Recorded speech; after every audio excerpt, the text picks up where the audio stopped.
Hello friends, welcome to my channel. आज हम आपको प्राचीन भारतीय इतिहास के पुरातात्विक स्रोतों की इस वीडियो के माध्यम से जानकारी देने का प्रयास करेंगे। क्रमिक रूप से इतिहास का अध्ययन करने के लिए रिसोर्सेज की आवश्यकता होती है। आज टॉप 30 क्वेश्चंस के माध्यम से आपको पुरातात्विक स्रोतों के संबंध में रिवीजन कराने का प्रयास किया जाएगा। अगर आप किसी एग्ज़ाम की तैयारी कर रहे हैं, इससे पहले तैयारी कर चुके हैं या किसी एग्ज़ाम में सफलता हेतु प्रयासरत हैं, तो ये वीडियो आपके लिए बहुत ही लाभदायक सिद्ध होगी। चलिए अब देरी ना करके वीडियो की ओर चलते हैं। इसी क्रम में पुरातात्विक स्रोतों के संबंध में पहला क्वेश्चन है, प्राचीन भारतीय इतिहास को साक्ष्य के आधार पर कितने भागों में बांटा जा सकता है? आंसर में है, प्राचीन भारतीय इतिहास को साक्ष्य के आधार पर 3 भागों में बांटा गया है। नंबर 1, लिपि व अक्षर का ज्ञान नहीं था, इसको प्रागैतिहासिक काल कहा जाता है। नंबर 2, लिपि या अक्षर का ज्ञान था किंतु उसे पढ़ा नहीं जा सका, उसे आद्य ऐतिहासिक काल में रखा जाता है। लिपि व अक्षर का ज्ञान भी था और पढ़ा भी जा चुका है, उसे ऐतिहासिक काल में रखा गया है। इस प्रकार भारतीय इतिहास को 3 भागों में बांटा गया है: प्रागैतिहासिक काल, आद्य ऐतिहासिक काल और ऐतिहासिक काल। नेक्स्ट क्वेश्चन, पाषाण काल को कितने भागों में विभाजित किया गया है? पाषाण काल को 3 भागों में विभाजित किया गया है: पुरापाषाण काल, मध्य पाषाण काल, नवपाषाण काल। इस प्रकार पाषाण काल को अध्ययन की दृष्टि से सुगमता के लिए पुरापाषाण काल, मध्य पाषाण काल और नवपाषाण काल 3 भागों में डिवाइड किया गया है। नेक्स्ट क्वेश्चन देखिए, इतिहास क्या है? इतिहास की जानकारी के स्रोत क्या हैं? तो इतिहास शब्द जो है वो ग्रीक शब्द हिस्टोरिया से लिया गया है, जिसका अर्थ है अन्वेषणों से प्राप्त ज्ञान, या शाब्दिक रूप में इसे अगर डिफाइन किया जाए तो इति अर्थात ऐसा, हास अर्थात हुआ था, अर्थात अतीत में ऐसा ही हुआ था। इस प्रकार इतिहास क्या है? अतीत में जो घटनाएं घटित हुई हैं उनका विवरण ही इतिहास कहलाता है। अब स्रोतों के बारे में, पुरातात्विक स्रोत जो हैं तत्कालीन शिलालेख थे, स्तंभ लेख थे, गुहा लेख थे, ताम्रपत्र लेख थे, मृदभांड थे, औजार, धातु, सिक्के, स्मारक, भवन, मोहरें, मूर्तियों की कला, चित्रकला, वास्तुकला। इस प्रकार इतिहास के स्रोतों में तत्कालीन शिलालेख आते हैं। शिलालेख जो बहुत बड़ी बड़ी चट्टानों पर उत्कीर्ण कराए जाते थे। स्तंभ लेख जो छोटी छोटी चट्टानों पर या पत्थरों के टुकड़ों को खंभों पर या ऊंचे स्थान पर लगा करके उत्कीर्ण किए जाते थे, स्तंभ लेख कहलाते थे। गुहालेख गुफा के अंदर दीवारों पर, छतों पर, गुफा के घुसने के स्थान के सामने जो लेख या चित्रकला लिखी जाती थी उसी को गुहा लेख कहा जाता है। ताम्रपत्र लेख, तांबे की पट्टियों पर या तांबे की प्लेटों पर जो लेख लिखे जाते थे परमानेंट होते थे और जल्दी उनके खराब होने की आशंका नहीं होती थी, ताम्रपत्र लेख कहलाते थे। मृदभांड, प्राचीन काल में मिट्टी के बर्तनों को मृदभांड कहा जाता था। हर काल में अलग तरीके के मृदभांड पाए गए हैं, जिससे उस काल का आसानी से पता लगाया जा सकता है। इतिहास में उसकी तिथि का पता लगाने में इसी प्रकार आसानी होती है। पत्थर के औजार, लोहे के औजार, तांबे के औजार, इस प्रकार औजारों से उस काल का पता लगाया जा सकता है।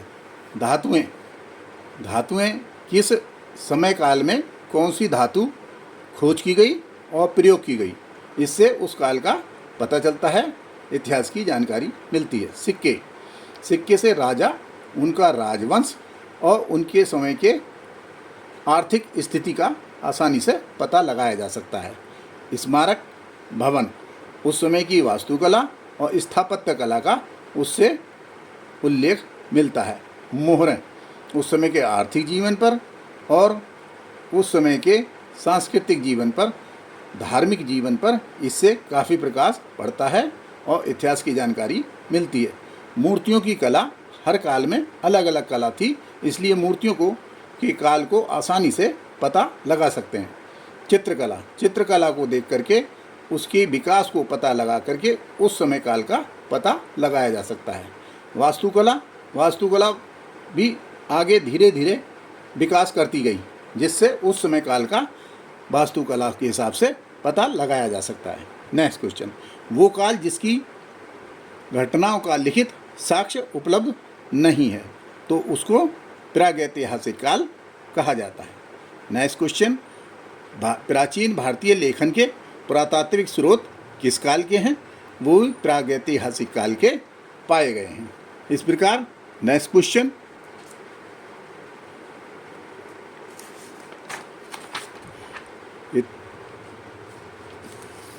इतिहास के स्रोतों को अध्ययन में सुगमता की दृष्टि से कितने भागों में बांटा गया है? तो इतिहास के स्रोतों को 3 भागों में बांटा गया है। पुरातात्विक स्रोत, जिन पर लिखी और भाषा का कोई पढ़ा हुआ नहीं है। साहित्यिक स्रोत, जो कि लिपि और भाषा के जानने पर स्रोत बने, साहित्यिक लिखा गया, उसको साहित्यिक स्रोत कहा जाता है। विदेशी यात्रियों का विवरण और उनके साहित्य, विदेशों से जो भारत में विदेशी यात्री आए थे, उन्होंने भ्रमण करके जो विवरण यहाँ का लिखा है सटीक रूप से सही है और उन्होंने अपने साहित्य में इस चीज़ का जिक्र किया है। तो इस प्रकार सुगमता की दृष्टि से 3 भागों में उसको बांटा गया है। पुरातात्विक स्रोत, साहित्यिक स्रोत, विदेशी यात्रियों का विवरण और उनके साहित्य। नेक्स्ट क्वेश्चन, पुरातात्विक स्रोतों में किसका अध्ययन किया जाता है? तो पुरातात्विक स्रोतों के अंतर्गत निम्न का अध्ययन किया जाता है: शिलालेख, स्तंभलेख, गुहालेख, ताम्रपत्र लेख, सिक्के, स्मारक, भवन, मूर्ति, मृदभांड, चित्रकला, मोहरें, औजार और उस समय की धातु की खोज और उनका प्रचलन। नेक्स्ट क्वेश्चन है, प्राचीन इतिहास को जानने के लिए साहित्यिक स्रोतों को कितने भागों में बांटा गया है? तो साहित्यिक स्रोतों को अलग अलग डिवाइड किया गया है, 2 भागों में बांटा गया है: भारतीय स्रोत और विदेशी स्रोत। विदेशी स्रोत में विदेशी यात्रियों का विवरण और उनके साहित्य आते हैं और भारतीय स्रोत में 3 भागों में डिवाइड किया गया है: धार्मिक साहित्य, लौकिक साहित्य और संगम साहित्य। संगम साहित्य को संगम काल का साहित्य भी कहा जाता है, जिनमें तिरुक्कुलम, शिल्पादिकारम, मणिमेखले और जीवक चिंतामणि आदि महत्वपूर्ण अभिलेख आते हैं, संगम साहित्य कहलाते हैं। और लौकिक साहित्य में जो धर्म के अतिरिक्त साहित्य हैं, जिनमें धर्म का वर्णन नहीं है, उनको लौकिक साहित्य कहा जाता है, जैसे अर्थशास्त्र, राजतरंगणी, अष्टाध्यायी, मुद्रा राक्षस, कथा सरित सागर, बृहत कथा मंजरी, मृक्षकटिकम, प्रबंधकोश, गार्गी संहिता। इसका विस्तार उल्लेख हम अलग वीडियो में करेंगे।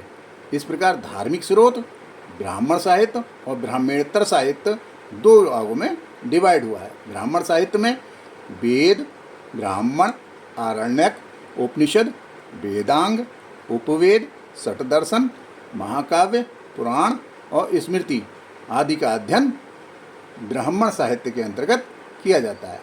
ब्राह्मणेतर साहित्य में ब्राह्मण साहित्य के काल के उपरांत 2 भागों में डिवाइड किया गया है। बौद्ध धर्म था, उनका बौद्ध साहित्य है, और जैन धर्म हुआ था, उस समय जैन साहित्य है। तो बौद्ध साहित्य संकलित रूप से क्या कहलाते हैं? त्रिपिटक, जिनमें सुत्त पिटक, विनय पिटक, अभिधम्म पिटक आते हैं। इसके अलावा दूसरे साहित्य मिलिंदपनो, बुद्ध चरित्र और दिव्यावदान। जैन साहित्य में को संकलित रूप से आगम सिद्धांत कहते हैं, जिनमें परिशिष्ट पर्व, भद्रबाहु चरित्र, भगवती सूत्र और कल्प सूत्र आदि आते हैं। इसके विस्तार के वर्णन हम दूसरी वीडियो में करेंगे। नेक्स्ट क्वेश्चन, प्राचीन वस्तुओं के अध्ययन, उनको सुरक्षित रखने का सर्वप्रथम कार्य किसने प्रारंभ किया? तो उस समय के अंग्रेज एक अधिकारी थे, जिनका नाम सर विलियम जोन्स है। 1784 में पश्चिम बंगाल में एशियाटिक सोसाइटी ऑफ बंगाल की इन्होंने स्थापना कराई थी। उन्हीं को जो पुरातात्विक साक्ष्य थे उनको सुरक्षित रखने का सर्वप्रथम कार्य इन्होंने ही किया था।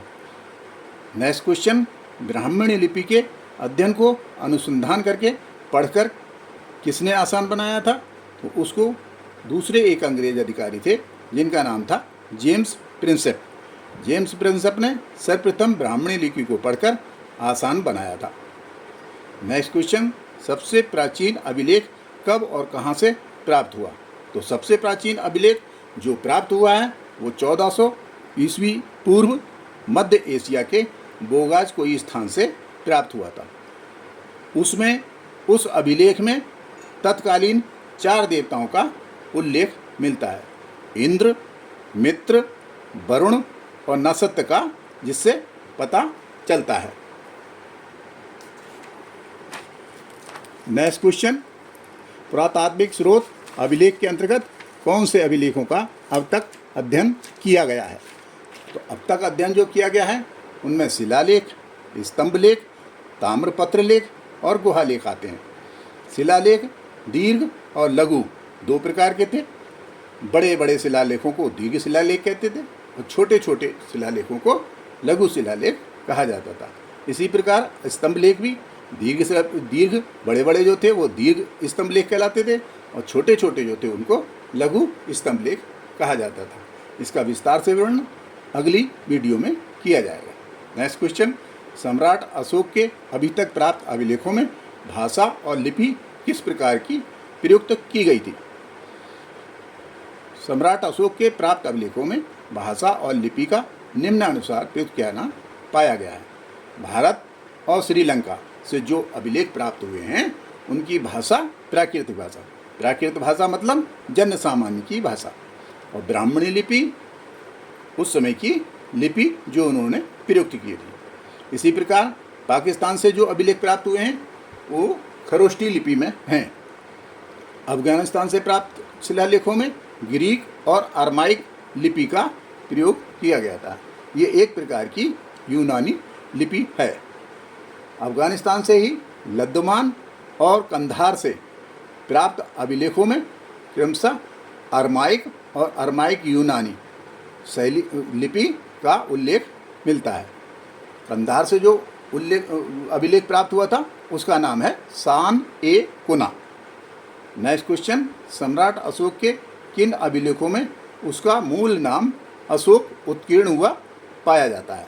तो सम्राट अशोक के जो अभिलेख थे उनमें मास्की, गुर्जरा, नेत्तूर और उदयगोलम से जो अभिलेख प्राप्त हुए थे उनमें अशोक का मूल नाम अशोक लिखा हुआ पाया गया है। बाकी जो अभिलेख प्राप्त हुए थे उनमें किसी में देवा नाम प्रिया, किसी में प्रियदर्शी आदि नाम पाए गए हैं। अशोक नाम इन 4 अभिलेखों के अलावा किसी और अभिलेख में नहीं पाया गया है। नेक्स्ट क्वेश्चन, पुरातात्विक स्रोत सिक्कों का इतिहास जानकारी किए जाने में किस प्रकार योगदान करता है?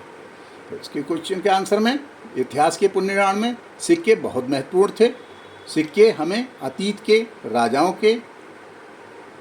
का ज्ञान, उनके राजवंशों का ज्ञान, उस समय की धार्मिक मान्यताओं, धार्मिक विश्वासों और तत्कालीन आर्थिक जीवन की जानकारी में मदद करता है।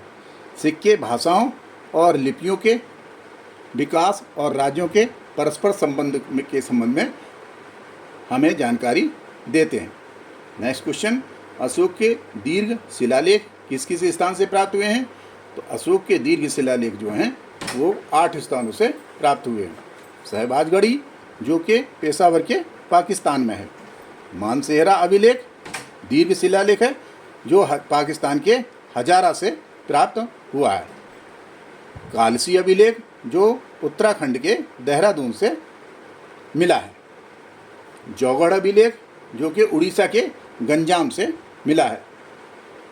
सोपरा अभिलेख जो कि महाराष्ट्र के थाने से मिला है। एर्रीगुड़ी अभिलेख आंध्र प्रदेश के कुर्नूल से मिला है। और गिरनार अभिलेख गुजरात के गिरनार जगह से जूनागढ़ अभिलेख प्राप्त हुआ है। इसी प्रकार धौली अभिलेख उड़ीसा के पुरी से प्राप्त हुआ है। इस प्रकार 8 स्थानों से दीर्घ शिलालेख प्राप्त हुए हैं, जिनका विस्तृत वर्णन हम आपको दूसरी वीडियो में करेंगे। नेक्स्ट क्वेश्चन, अशोक तत्कालीन राजाओं के लघु शिलालेख कहाँ कहाँ पाए गए हैं?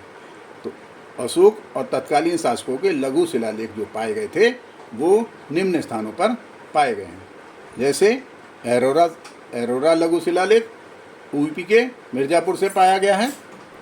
राजुल मंडागिरी अभिलेख आंध्र प्रदेश से पाया गया है। आंध्र प्रदेश से ही एर्रागुड़ी अभिलेख पाया गया है। इसी प्रकार राजस्थान के जयपुर से बैराट अभिलेख पाया गया है। मध्य प्रदेश के दतिया से गुर्जरा अभिलेख पाया गया है। एमपी के जबलपुर स्थान से रूपनाथ अभिलेख पाया गया है। शहडोल एमपी से सारूमारू अभिलेख पाया गया है। एमपी के सीहोर से पंगुरारिया अभिलेख पाया गया है। बिहार के रोहतास से सासाराम अभिलेख पाया गया है और बिहार के कैमूर से रतनपुरबा अभिलेख भी पाया गया है। कर्नाटक से जो अभिलेख प्राप्त हुए हैं उनमें उदयगुलम अभिलेख, नेत्तूर अभिलेख, मास्की अभिलेख, सिंहपुर अभिलेख, ब्रह्मगिरी अभिलेख, जटिंगा रामेश्वर अभिलेख और पालिका गुंडू नाम का अभिलेख पाया गया है।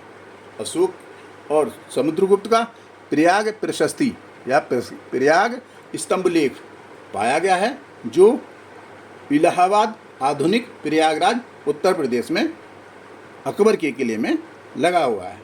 नेक्स्ट क्वेश्चन, अशोक के दीर्घ स्तंभलेख कहाँ कहाँ से प्राप्त हुए हैं? तो अशोक के दीर्घ स्तंभलेख निम्न स्थानों से 6 स्थानों से प्राप्त हुए हैं। दिल्ली मेरठ स्तंभलेख, दिल्ली टोपरा स्तंभलेख, लोरिया अरेराज स्तंभलेख, प्रयाग स्तंभलेख, रामपुरबा स्तंभलेख, लोरिया नंदनगढ़ स्तंभलेख। इस प्रकार 6 अभिलेख जो हैं दीर्घ स्तंभलेख के प्राप्त हुए हैं। नेक्स्ट क्वेश्चन, अशोक के लघु स्तंभलेख कहाँ कहाँ से प्राप्त हुए हैं? तो अशोक के लघु स्तंभलेख निम्न स्थानों से प्राप्त हुए हैं। सांची अभिलेख, सारनाथ अभिलेख, रुम्मनदेई अभिलेख और निगाली सागर अभिलेख। हेलियोडोरस का बेसनगर स्थित गरुड़ स्तंभ लेख प्राप्त हुआ है और चंद्रगुप्त का मेहरौली स्तंभ लौह स्तंभ है वो दिल्ली से प्राप्त हुआ है। नेक्स्ट क्वेश्चन, प्राचीन काल के ताम्रलेख कहाँ से प्राप्त हुए हैं? तो प्राचीन काल के ताम्रलेख निम्नानुसार प्राप्त हुए हैं। सोहगोरा ताम्र पत्र लेख, बुद्धगुप्त का ताम्रपत्र लेख, इंदौर ताम्रपत्र लेख, प्रभावती गुप्त का पूना ताम्र अभिलेख, प्रभावती गुप्त का ही रिद्धपुर ताम्र अभिलेख और समुद्रगुप्त का गया ताम्र पत्र अभिलेख प्राप्त हुआ है। और दामोदरपुर से 5 स्तंभलेख गुप्त साम्राज्य के प्राप्त हुए हैं, जिनमें 1 और 2 अभिलेख जो हैं वो कुमारगुप्त के मिले हैं, 3 और 4 बुद्धगुप्त काल के मिले हैं और 5 नंबर का जो अभिलेख है वो विष्णुगुप्त के काल का मिला है। नेक्स्ट क्वेश्चन, प्राचीन भारत के गुहालेख कहाँ कहाँ से प्राप्त हुए हैं? प्राचीन भारत के गुहालेख जो अब तक प्राप्त हैं, जिनका सर्च की गई है, उसमें बराबर गुहालेख, नागार्जुनी गुहालेख, नागनिका का नानाघेट अभिलेख प्राप्त हो चुके हैं। नेक्स्ट क्वेश्चन, मौर्यकालीन शासक तत्कालीन घटनाओं की जानकारी हमें कहाँ से मिलती है? तो अशोक के शिलालेखों से हमें तत्कालीन घटनाओं की और मौर्यकालीन शासकों की जानकारी प्राप्त होती है। शुंगकालीन शासक और तत्कालीन घटनाओं की जानकारी हमें कहाँ से प्राप्त होती है? तो पुष्य शुंग के अयोध्या अभिलेख से हमें शुंगकालीन शासक और तत्कालीन घटनाओं की जानकारी प्राप्त होती है। नेक्स्ट क्वेश्चन, चेदीकालीन शासक और तत्कालीन घटनाओं की जानकारी हमें कहाँ से प्राप्त होती है? तो खारवेल के हाथी गुम्फा अभिलेख से हमें चेदीकालीन शासक और तत्कालीन घटनाओं की जानकारी प्राप्त होती है। शककालीन शासक और तत्कालीन घटनाओं की जानकारी हमें कहाँ से प्राप्त होती है? तो जूनागढ़ अभिलेख से 3 शासकों के लेख मिलते हैं, अशोक का अभिलेख, रुद्रदामन का अभिलेख और स्कंदगुप्त का अभिलेख। तीनों जूनागढ़ अभिलेख से प्राप्त होते हैं। नेक्स्ट क्वेश्चन, चालुक्यकालीन शासक और तत्कालीन घटनाओं की जानकारी हमें कहाँ से प्राप्त होती है? तो ऐहोल अभिलेख से, जो उसके दरबारी रवि कीर्ति ने उत्कीर्ण कराया था, से जानकारी हमें प्राप्त होती है। नेक्स्ट क्वेश्चन, प्राचीन काल के भवन, स्मारक, महलों, मंदिरों से प्राचीन इतिहास की क्या जानकारी मिलती है? इसके उत्तर में मंदिरों, स्तूपों, विहारों से तत्कालीन धार्मिक विश्वासों, सांस्कृतिक दशा तथा आर्थिक झलक देखने को मिलती है। इसके अलावा स्मारक, भवन, महलों, मंदिरों से उसकी शैली, वास्तुकला, स्थापत्य कला का ज्ञान होता है। जैसे उत्तर भारतीय मंदिरों की जो कला शैली है वो नागर शैली है, दक्षिण भारतीय मंदिरों की जो कला शैली है वो द्रविड़ शैली कहलाती है, दक्षिणापित के मंदिरों की कला शैली जो है वो बेसर शैली कहलाती है। इस प्रकार शैली के अनुसार बने मंदिरों को हम स्थानों का, राजाओं का और उनके राजवंशों का आसानी से पता लगा सकते हैं। नेक्स्ट क्वेश्चन, प्राचीन काल की चित्रकला भारतीय इतिहास की जानकारी हेतु किस प्रकार सहायक है? तो प्राचीन गुफा जैसे अजंता की गुफाओं में के चित्रों से हमें माता, शिशु, मरणासन्न राजकुमारी जैसे चित्रों से हमें गुप्तकालीन कला, तत्कालीन जीवन, सामाजिक और धार्मिक जीवन के बारे में हमें जानकारी मिलती है। इस प्रकार जो चित्रकला थे उसमें प्राचीन गुफा के चित्रों से हमें इस प्रकार की जानकारी मिलती है। नेक्स्ट क्वेश्चन, उत्खनन से प्राप्त वस्तुओं से प्राचीन अभिलेखों के बारे में क्या जानकारी मिलती है? तो पाकिस्तान से, सोन नदी से, घाटी में उत्खनन से, पूरा पाषाण काल युग के पत्थर के खुरदरे हथियारों से हमें पता चलता है कि भारत में 4 लाख से 2 लाख वर्ष पूर्व मानव यहाँ रहता था और 10,000 से 6,000 वर्ष पूर्व वह लोग कृषि कार्य, पशुपालन, कपड़ा बुनना, मृदभांड बनाना मतलब मिट्टी के बर्तन बनाना, पत्थर के औजार बनाना सीख गए थे। इस प्रकार हमें उस समय के मानव के इतिहास की जानकारी उत्खनन की चीज़ों से आसानी से प्राप्त हो जाती है। इसी प्रकार गंगा जमुना दोआब में पहले काले, लाल मृदभांड, भूरे रंग के मृदभांड प्राप्त हुए हैं और मोहनजोदड़ो से 500 से अधिक मोहरें प्राप्त हुई हैं। बसाड़ से 274 मिट्टी की मोहरें प्राप्त हुई हैं। इससे हमें इतिहास के बारे में पता चलता है कि हड़प्पा संस्कृति के निवासियों की धार्मिक विश्वासों की जानकारी कैसी थी। इसी प्रकार अतरंजी खेड़ा एटा यूपी में है कि खुदाई से हमें देश में लोहे का प्रयोग 1000 ईसा पूर्व में शुरू हो गया था, इसकी जानकारी हमें मिलती है। इसी प्रकार दक्षिण भारत में अरकमेडू नामक स्थल की खुदाई से हमें रोमन सिक्के प्राप्त होते हैं, दीप का टुकड़ा प्राप्त होता है और मृदभांड मिलने से हमें तत्कालीन समाज, उनके रोमन वासियों से संबंध कैसे थे पता चलता है, क्योंकि रोमन सिक्के जो थे भारत में पाए गए, इसका मतलब रोमन से उनके संबंध जो थे बहुत अच्छे थे। नेक्स्ट क्वेश्चन, अशोक के द्वारा शिलालेखों पर उत्कीर्ण 14 शिलालेख क्या थे? तो ये अशोक द्वारा जो शिलालेख उत्कीर्ण कराए गए थे उन पे 14 अभिलेख अशोक के जो थे वो लिखे गए थे। इस लेखों को 5 मतलब ट्रिक के हिसाब से हम आसानी से याद कर सकते हैं। जैसे 5 प्रधान आते सारा धाम कांपे, 5 प्रधान आते सारा धाम कांपे। तो नंबर 1 पे 5 से पा से नंबर 1 अभिलेख जो था वो था पशु बलि निंदा, बलि की निंदा की गई थी। इस अभिलेख में सभी जगह राजा के रसोई घर में जीव हिंसा का निषेध करा दिया गया था। अशोक के काल से पहले बहुत प्रकार के जानवर राजा की रसोई के लिए बलि दिया जाता था, उनका भी अशोक के काल में निषेध हो गया था। नंबर 2 पे चा से चिकित्सा प्रबंध। दूसरा अभिलेख जो था चिकित्सा प्रबंध के समय था। जीते हुए जो अशोक के क्षेत्र थे, बाकी शेष क्षेत्र थे और सीमांत प्रदेशों में मनुष्य और चिकित्सा दोनों की चिकित्सा प्रबंध, मनुष्य और पशु दोनों का चिकित्सा प्रबंध अशोक राज्यकाल में किया गया था। तीसरा नंबर का अभिलेख पिर से प्रति 5 वर्ष में दौरा।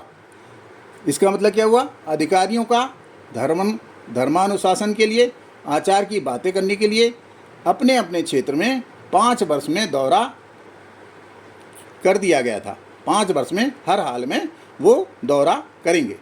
इससे वहाँ उस समय के राज कर्मचारियों का दौरा किया जाना आवश्यक हो गया था। नंबर 4 अभिलेख जो था वो धम्म घोष था। पहले भेरी घोष धर्म चलता था, अशोक के काल में धम्म घोष की स्थापना की गई और धम्म घोष का अधिक से अधिक प्रचार प्रसार किया गया, जिसमें धर्माचरण में सील का पालन करने की अपेक्षा की गई। नंबर 5 अभिलेख था नियुक्ति। नियुक्ति का मतलब महामात्रों की नियुक्तियाँ, किस लिए? धर्माचरण की बातें बताने के लिए और धर्म पर चलना चेक करने के लिए कि वहाँ के पब्लिक धर्म पर चल रही है या नहीं, इसको चेक करने के लिए महामात्रों की नियुक्ति की गई थी। नंबर 6 अभिलेख आत्मनियंत्रण, मतलब राजा का कर्तव्य पालन हेतु हर समय मौजूद रहना, किसी समय जानकारी देने हेतु उसका उपलब्ध रहना। उसके जो सूचना देने वाले थे उस समय के किसी भी समय उसका आदेश था कि वो किसी भी समय वो कोई भी सूचना उसको दे सकते हैं, चाहे वो किसी भी स्थान पर हो, चाहे वो कोई भी समय हो। नंबर 7 अभिलेख में तीर्थ यात्रा का वर्णन किया गया है और नंबर 8 अभिलेख में भी तीर्थ यात्रा का वर्णन किया गया है। नंबर 7 में संयम, भावशुद्धि, विभिन्न धर्मों का आदर के लिए तीर्थ यात्रा की गई थी और नंबर 8 में बिहार यात्रा की जगह धर्मशालाओं पर सम्राट का संकल्प पक्का किया गया था। नंबर 9 पे से सच्चा शिष्ट व्यवहार, जन्मोत्सव, विवाह समारोहों में व्यर्थ खर्च की निंदा की गई थी। निरर्थक मंगल कार्यों की जगह पर समाज में धर्म मंगल की बातों को प्रश्रय देना उसके समय में शुरू हो गया था। नंबर 10 राजा और राज अधिकारी हर समय प्रजा के हित की बातें सोचेंगे। कर्तव्य कार्यों में धर्म मंगल की बातों का समावेश किया गया था। धर्म के लिए विशेष प्रयत्न करने की अपेक्षा की गई थी। नंबर 11 अभिलेख धर्म सिद्धांत सर्वोच्च है, धर्म की व्यवस्था की गई थी और धर्म की व्याख्या की गई थी। नंबर 12 अभिलेख महामात्रों की नियुक्ति, स्त्री महामात्रों की भी नियुक्ति की गई थी। स्त्री स्थिति सुधार हेतु स्त्री महामात्रों की नियुक्ति की गई थी। सभी धर्मों को समानता की जाती थी, समानता माना जाता था। ब्रज भूमिक और सह अध्यक्षों की नियुक्ति भी की गई थी। 13 नंबर का अभिलेख जो था वो कलिंग युद्ध के संबंध में था। कलिंग युद्ध उसका परिणाम उसमें अंकित था। अशोक के धर्म सहिष्णु होने का उससे पता चलता है, अर्थात अशोक के द्वारा हृदय परिवर्तन का इस नंबर के लेख से पता चलता है, जो कि इसका वर्णन हाथी गुम्फा अभिलेख में भी किया गया है। पड़ोसी देशों का भी उल्लेख किया गया था, जैसे श्रीलंका, चोल, पांड, यूनान राजा एंटियोकस, टालमी, अलेक्जेंडर आदि का भी इस नंबर के अभिलेख में उल्लेख किया गया था। 14 नंबर का अभिलेख प्रेरित, पे से प्रेरित, जनता को धार्मिक जीवन जीने के लिए प्रेरित करने हेतु 14 नंबर का अभिलेख तैयार किया गया था। इसके अतिरिक्त अशोक के 2 अभिलेख थे। अशोक का एक जौगढ़ अभिलेख था, एक धौली अभिलेख था। दोनों उड़ीसा में पाए गए थे। इन अभिलेख शिलालेखों के में लेख संख्या 11, 12, 13 ये तीनों अभिलेख जो थे उनके दोनों अभिलेखों में शिलालेखों में नहीं पाए गए हैं। इनके स्थान पर 11, 12, 13 के स्थान पर अन्य 2 लेख, जिनको अलग से पृथक कलिंग लेख भी कहा जाता है, का उत्कीर्ण होना पाया गया था। जय हिंद, जय भारत।